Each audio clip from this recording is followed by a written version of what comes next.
You know the word embarrassed. You used it yesterday.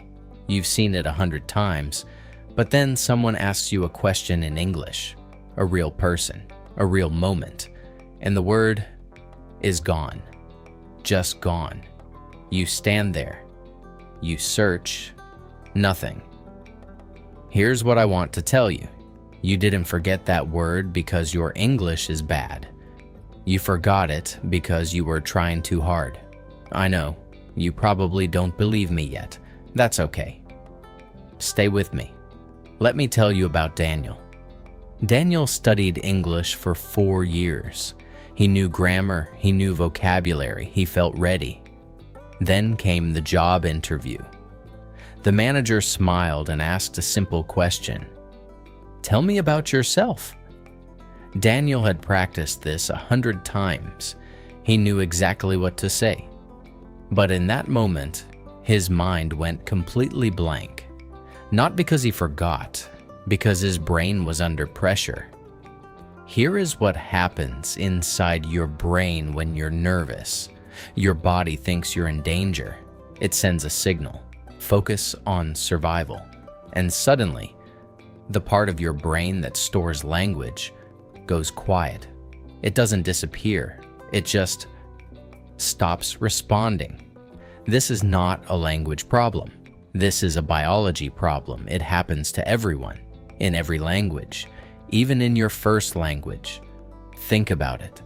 Have you ever forgotten someone's name, someone you know very well, right at the moment you needed to say it? That's the same thing. That's your brain under pressure, not your English. Here's something language teachers don't usually say. Fluent speakers forget words too, every single day. A native speaker loses a word mid-sentence. A confident speaker pauses and says, "What's the word?" It happens in meetings. It happens in conversations. It happens to people who've spoken English their whole lives. The difference is not memory. The difference is what they do in that moment. They don't panic. They don't stop. They keep going with what they have. And that's exactly what you're going to learn today. Not how to remember every word, how to keep going when you don't. 3 techniques. You can use them right now, today, in a real conversation. Let's go. Technique 1. Buy time out loud. When your mind goes blank, don't go silent. Fill the pause with sound. Say, "That's a good question. Let me think about that for a second. How do I put this?" These phrases do one thing. They keep the conversation alive while your brain catches up. Repeat after me, out loud, right now. "That's a good question." Say it again. "Let me think about that for a second." One more. How do I put this?" Good. Your brain just practiced. Technique 2. Use a simpler word. You forgot embarrassed. That's okay. Say uncomfortable instead. You forgot frustrated. Say not happy instead. You don't need the exact word, you need the meaning. Native speakers do this all the time. They don't stop to search for the perfect word. They find a simpler one and keep moving. Repeat after me. "I feel a bit uncomfortable."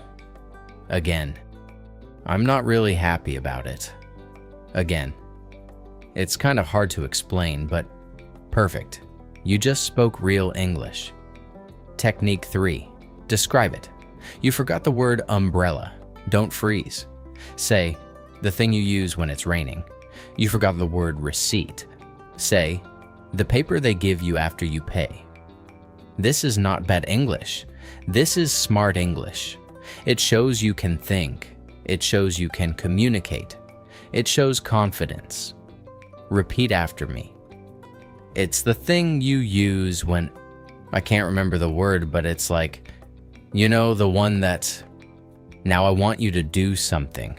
Go to the comments right now. Write one word in English. The word you always forget at the worst possible moment.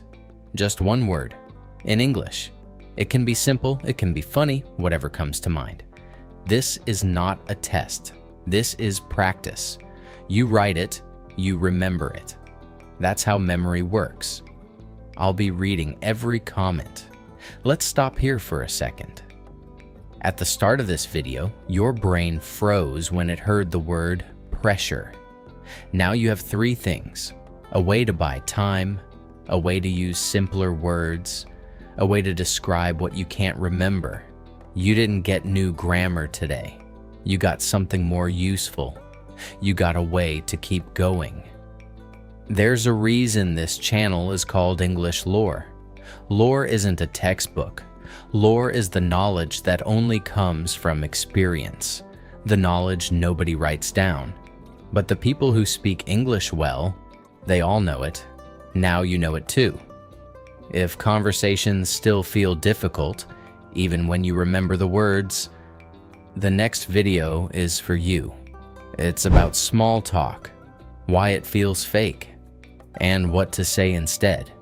Go watch it now. Keep listening. Keep speaking. See you next time.